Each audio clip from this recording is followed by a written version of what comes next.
सो अब हमारा next topic है that is elements of symmetry. तो एलिमेंट्स ऑफ सिमेट्री क्या होते हैं, पहले उनके नाम देख लेते हैं। For example, first is centre of symmetry which is represented by the symbol I. Plane of symmetry represented by the symbol sigma. Rotation axis of symmetry represented by symbol CN। Rotation reflection axis of symmetry represented by symbol sigma, this is SN। And rotation inversion axis of symmetry. तो ये हमारे पास total 5 elements of symmetry होते हैं। अब देखते हैं सबसे पहले कि सिमेट्री किसको बोलते हैं। हाँ जी, सिमेट्री का मतलब होता है कि एक ऐसी स्ट्रक्चर जिसको हम या तो किसी पॉइंट से कट करें तो वो एग्जैक्टली 2 पार्ट जो हैं वो एक दूसरे के मिरर इमेज हो, एक जैसे हो। फॉर एग्जाम्पल, ये अगर साइन O है, इसको मैं अगर सेंटर से काटूं तो जो इस तरफ पार्ट है सेम तरह का पार्ट इस तरफ है। इसको हम कहेंगे कि इसमें लेट्स से कि अगर हम यहाँ पे इसको इस एंगल के अराउंड रोटेट करते हैं तो हम कहेंगे इसमें रोटेशन एक्सिस ऑफ सिमेट्री है। सिमिलरली अब हम मॉलिक्यूल की एग्जांपल के अकॉर्डिंग चलते हैं। जैसे वाटर मॉलिक्यूल है, ये वाटर की स्ट्रक्चर होती है। नाउ जस्ट सपोज कि वाटर के यहाँ पे मैं एक लेट्स से मैंने एक रॉड लगा दी, राइट। वो रॉड क्या रिप्रेजेंट कर रही है? वो रॉड रिप्रेजेंट कर रही है रोटेशन एक्सिस, यानी कि ऑक्सीजन के अंदर से मैंने एक रॉड लगा दी, जैसे कि एक पेन है, और अब इस रॉड के आसपास मैं इन दोनों को घुमाना शुरू कर दूं। अब जब मैं इनको घुमाऊंगी, कितने एंगल पे घुमाऊंगी वो रिप्रेजेंट करना पड़ेगा।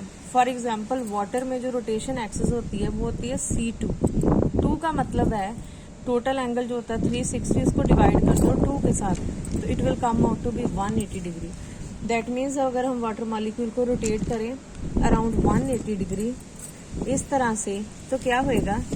लेट्स से कि अगर ये HA है और ये HB है, तो जैसे ही मैंने इसको रोटेट करूंगी तो क्या होगा? HB इस तरफ आ जाएगा टूवर्ड लेफ्ट, और राइट की तरफ क्या आ जाएगा? HA। अब ये कॉन्फ़िगरेशन और जो बनी कॉन्फ़िगरेशन वो सिमिलर है। This is HB and HA। Just a minute. हाँ जी, अब ये दोनों कॉन्फ़िगरेशन सिमिलर है। सिमिलर इसलिए क्योंकि सेंटर में ऑक्सीजन और 2 तरफ हाइड्रोजन। इसको हम बोलेंगे सिमिलर, लेकिन इसको हम आइडेंटिकल नहीं बोलेंगे। आइडेंटिकल का मतलब क्या होता है? आइडेंटिकल का मतलब होता है कि लेफ्ट पे HA और राइट पे HB। तो हमने 180 डिग्री पे घुमाया तो HB लेफ्ट में आ गया, HA राइट में आ गया। फिर से हमने उसी रॉड के अलोंग उसको रोटेट किया, राइट। तो फिर से जब हम उसी रॉड के अलोंग रोटेट करेंगे तो क्या होएगा? ये वापस से HA लेफ्ट की तरफ आ जाएगा। जैसे ही हम इसको इस तरफ से घुमाएंगे तो HA लेफ्ट की तरफ आ जाएगा, HB राइट की तरफ। तब हमारे पास जो कॉन्फ़िगरेशन आएगी, that configuration is known as identical configuration.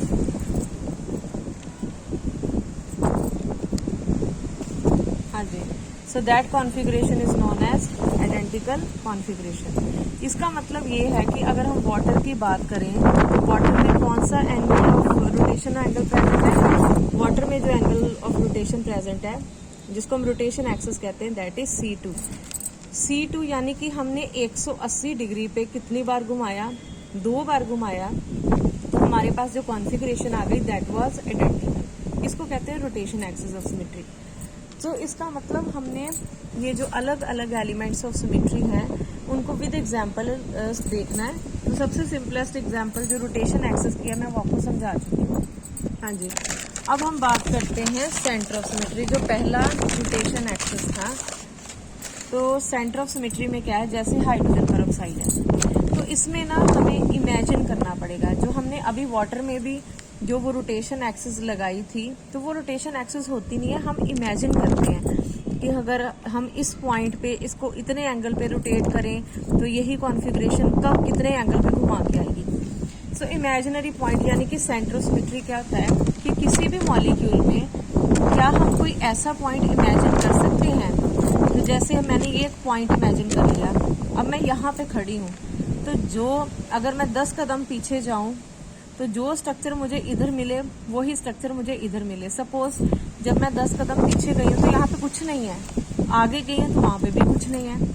अगर मैं पीछे बैक गई हूँ, इस तरफ तो ऑक्सीजन है, अगर मैं बैक इस तरफ गई हूँ तो ऑक्सीजन है, अगर मैं थोड़े टेढ़े एंगल पे इस तरफ गई हूँ तो हाइड्रोजन है, और अगर मैं इस तरफ आई हूँ तो हाइड्रोजन। तो इसको हम कहेंगे सेंटर ऑफ सिमेट्री, यानी कि एक ऐसा इमेजिनरी पॉइंट जिसको आपको इमेजिन करना है, जिससे जितना कदम आप आगे पीछे जा रहे हो तो आपको सिमिलर स्ट्रक्चर मिले, मतलब एक जैसी ही सिचुएशन। तो अब हम नेक्स्ट आते हैं, नेक्स्ट पॉइंट है हमारा plane of symmetry. Plane of symmetry का मतलब so what is plane of symmetry? Plane of symmetry का मतलब होता है कि किसी भी मॉलिक्यूल के अंदर हमने एक शीशा लगाना है। यस, आई एम सेइंग कि हमने एक शीशा मिरर लगाना है। जैसे हम खुद को मिरर में देखते हैं तो क्या होता है, अगर आप खुद को मिरर में देखते हो, अगर लेट से ये पेन है, ये पेन को मिरर के इस तरफ रखें, यहाँ पे भी पेन है और मिरर में भी सेम ब्लू कलर का इतने ही रिफल वाला पेन होएगा, राइट।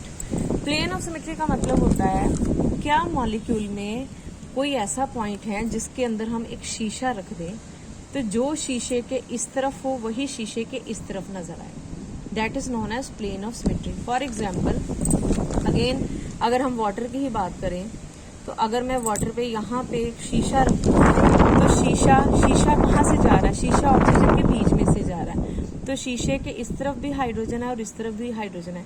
इसका मतलब वाटर में प्लेन ऑफ सिमेट्री क्या होता है? प्रेजेंट। अब मैंने बेंजीन को ड्रॉ किया हुआ है, तो बेंजीन के बीच में हमने शीशा रखा, शीशे के इस तरफ बॉन्ड, इस तरफ बॉन्ड, यहाँ पे इस तरफ एटम, इस तरफ atom, again bond, then again bond, again atom. So इसका मतलब बेंजीन में प्लेन ऑफ सिमेट्री क्या होता है? Present. Again this is a imaginary plane. जितने भी ये एलिमेंट्स ऑफ सिमेट्री हम देखेंगे सबके सब क्या हैं? इमेजिनरी। बेंजीन में ऐसा कोई शीशा नहीं होता। हम इमेजिन करते हैं कि अगर हम यहाँ पे प्लेन एक शीशा लगा दें तो क्या वो शीशा उस मॉलिक्यूल को ऐसे दो पार्ट्स में डिवाइड करेगा जो दिखने में एक जैसे हो। अगर कुछ इस तरह का प्रेजेंट होता है तो हम कहते हैं कि plane of symmetry is present. Rotation axis हम कर चुके हैं और रोटेशन एक्सिस को रिप्रेजेंट करते हैं बाय सिंबल CN। N का मतलब होता है, फॉर एग्जाम्पल किसी भी एंगल ऑफ रोटेशन पे हम कितनी बार घुमाएंगे। फॉर एग्जाम्पल CN, C2 का मतलब क्या है कि 2 का मतलब है 360 को डिवाइड करो 2 के साथ 180। अगर यही C4 हो तो इसका मतलब होगा 360 डिवाइडेड बाय 4 विल बी 90। तो 90 पे 4 बार आप करोगे तो आपके पास आइडेंटिकल कॉन्फ़िगरेशन आएगी। So next is for example BF3 molecule. तो BF3 मॉलिक्यूल में क्या होता है, अभी हम रोटेशन एक्सिस की एग्जांपल ले रहे हैं एक और। BF3 में रोटेशनल एक्सिस होती है C3। तो C3 का मतलब 360 डिवाइडेड बाय 3 कितना हो गया? 120 डिग्री। इसका मतलब हम इस मॉलिक्यूल को अगर 120 डिग्री पे घुमाएंगे तो हमारे पास क्या आएगी? Similar configuration. और अगर 120 डिग्री पे 3 बार घुमाएंगे तो क्या आएगी? आइडेंटिकल। फॉर एग्जाम्पल ये ये बोरोन है, टॉप पे क्या है? फ्लोरीन, इधर भी फ्लोरीन, इधर भी फ्लोरीन, पर हमने इनके नाम रखे हैं। जैसे ये Fe है, ये Fb है, ये Fc है। जस्ट इमेजिन, वी नो कि बोरोन ये BF3 मॉलिक्यूल प्लेनर मॉलिक्यूल होता है, जैसे कि ये इसी क्लिपबोर्ड के प्लेन में प्रेजेंट है। तो अगर हमने इसको घुमाना है तो हम बोरोन में से इस तरह से एक रॉड पास करेंगे। तो अब हमने रॉड के अराउंड इसको घुमाना शुरू कर दिया, पूरे मॉलिक्यूल ने घूमना शुरू कर दिया। कितने एंगल पे घुमाएंगे? 120 पे। सो 120 का मतलब क्या है? टोटल एंगल इसका कितना है? 360। और हमें पता है BF3 में अपना एंगल कितना होता है? 120 डिग्री। और इसमें हाइब्रिडाइजेशन क्या होती है? sp2। तो जैसे ही आप 120 डिग्री पे घुमाओगे तो जो Fa है वो इधर आ जाएगा, Fb इधर आ जाएगा, Fc ऊपर चला जाएगा, लाइक दिस। अब ये जो कॉन्फ़िगरेशन है इसको हम सिमिलर बोलेंगे। सिमिलर इसलिए क्योंकि सेंटर में बोरोन, 3 तरफ fluorine at an angle of 120 degree. इसको हम सिमिलर बोलेंगे। इसको हम आइडेंटिकल नहीं बोल सकते, क्योंकि आइडेंटिकल का मतलब होता है कि ऊपर Fa होता है rather than Fc। Now C3 हमने एक बार घुमाया, फिर हम इसको दूसरी बार घुमाएंगे तो Fa किधर चला जाएगा? इस तरफ, और बाकी एटम्स भी अकॉर्डिंगली रोटेट करेंगे। और अगर हम तीसरी बार घुमाएंगे तो Fa आ जाएगा ऊपर, यानी कि वापस। तो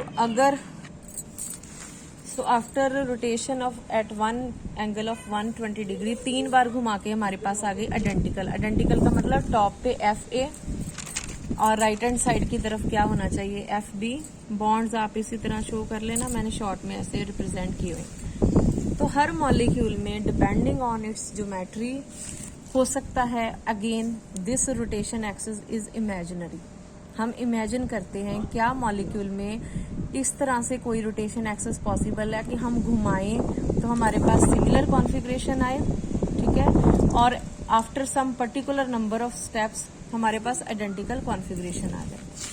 अब इसी की आगे एग्जांपल हम लेते हैं। सो बेंजीन में कौन सा एंगल ऑफ रोटेशन होता है, C6। C6 का मतलब 60 डिग्री। तो अगर आप टोटल एंगल देखोगे तो कितना होता है, 360। लेट्स से हम इन हाइड्रोजन को मार्क कर देते हैं, ये A है, ये B है, ये C है, ये D है, ये E है और ये F है। तो अब जब हम इसको रोटेट करना शुरू करेंगे at an angle of 60 degree तो वो कहाँ से जाएगी, हमारा रोटेशन एक्सिस सेंटर से। तो आपने यहाँ पे ये जो आपको नजर आ रहा है, यहाँ से हमने एक रोटेशनल एक्सिस पास कर दिया। जैसे ही हम मूवमेंट स्टार्ट करेंगे, पहला एंगल जब रोटेट करेंगे यानी कि पहली बार जब 60 डिग्री पे घुमाएंगे तो एच ए इधर आ जाएगा और बाकी भी इस तरह से शिफ्ट हो जाएंगे यानी कि एच एफ इधर आ जाएगा। Now that configuration will be similar, क्योंकि 6 hydrogen present at same angle लेकिन आइडेंटिकल नहीं। तो पहली रोटेशन एक्सिस में एच ए इधर चला जाएगा, दूसरी में इधर, तीसरी में इधर, चौथी में इधर, पांचवी में इधर और 6वीं में वापस। इसका मतलब बेंजीन में कौन सा रोटेशन एक्सिस प्रेजेंट है, C6, और हमें ये सिमेट्री ऑपरेशन कितनी बार घुमाना पड़ेगा, 6 बार, to get identical configuration. Next है हमारा रोटेशन रिफ्लेक्शन एक्सिस। यहाँ पे अब हमें 2 काम करने हैं, हमें रोटेट भी करना है और हमें बीच में एक मिरर भी लगा के देखना है। सो रोटेशन प्लस रिफ्लेक्शन, इसको कहते हैं rotation reflection axis of symmetry and it is represented by the sign Sm। For example हमने हाइड्रोजन पेरोक्साइड ले लिया। हाइड्रोजन पेरोक्साइड में सबसे पहले हम इसको रोटेट करेंगे, कितने एंगल पे, 180 डिग्री पे। तो जैसे आप 180 डिग्री पे रोटेट करोगे तो जो एच ए इधर है वो इधर आ जाएगा ऐसे, और ये जो एच नीचे की तरफ है ये दूसरे हाइड्रोजन की, यानी कि ये घूम जाएगी। अब वो एंगल ऑफ कैसे होगा, वो यहाँ से पास होगा C2। तो ये पार्ट इधर आ गया और ये पार्ट इस तरफ चला गया। नाउ इसके बाद हम रखेंगे यहाँ पे शीशा।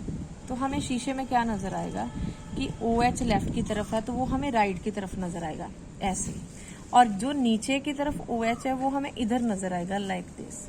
तो ये आ गई सेम कॉन्फ़िगरेशन, राइट। इसको कहते हैं rotation reflection axis of symmetry represented by the sign. और जैसे कि बताया इसमें 2 चीजें आएंगी, पहले रोटेट करना है एक एंगल पे, फिर आपने इसकी रिफ्लेक्शन करनी है। सो जो हमारा लास्ट अब है that is rotation inversion axis of symmetry. तो इसमें 2 चीजें आ गई उसी की तरह, पहले आपने एक पर्टिकुलर एंगल पे रोटेशन करनी है, फिर उसके बाद इन्वर्शन का मतलब होता है कि सेंटर से एक पॉइंट से हमने जितने स्टेप्स हम पीछे जाएं उतने स्टेप्स आगे जाएं। अगर कुछ नहीं है तो दोनों तरफ कुछ नहीं होएगा, अगर कोई एटम है तो दोनों तरफ एटम होएगा, यानी कि एक पर्टिकुलर पॉइंट से जिस तरफ मर्जी आप मूव करो आपको सेम चीजें नजर आए। लेकिन इस एंगल पे अगर यहाँ पे कोई एटम है, जो एटम इधर होए वही एटम इधर प्रेजेंट होए, अगर इधर कुछ नहीं है तो इधर भी कुछ ना हो। सो अगेन ये 2 चीजों का मिक्सचर है, रोटेशन प्लस इन्वर्शन। सो उसके बाद है जी नेक्स्ट हमारा जो है topic that is law of symmetry. तो लॉ ऑफ सिमेट्री क्या कहता है कि जो क्रिस्टल होते हैं किसी भी पर्टिकुलर सब्सटेंस के, उनमें हमेशा सेम एलिमेंट ऑफ सिमेट्री होते हैं। फॉर एग्जाम्पल अगर एक क्यूबिक क्रिस्टल होएगा तो उसमें टोटल कितने एलिमेंट्स ऑफ सिमेट्री होते हैं, 23, और ये 23 की डिस्ट्रीब्यूशन है। यानी कि उसमें रेक्टेंगुलर प्लेन कितने होंगे, 3, डायगोनल प्लेन कितने होंगे, 6, 4 फोल्ड एक्सिस का मतलब होता है C4 एक्सिस, यानी कि रोटेशन डिवाइडेड बाय 360 को डिवाइड करो 4 के साथ तो क्या आएगा, 90 डिग्री। 3 फोल्ड रोटेशन एक्सिस का मतलब होता है C3, यानी कि 360 डिवाइडेड बाय 3 कितना हो गया, 120 डिग्री। नेक्स्ट आ जाएगा 2 फोल्ड एक्सिस ऑफ सिमेट्री यानी कि C2। 360 डिवाइडेड बाई 2 कितना आ जाएगा 180 degree. And last is centre of symmetry यानी कि CI।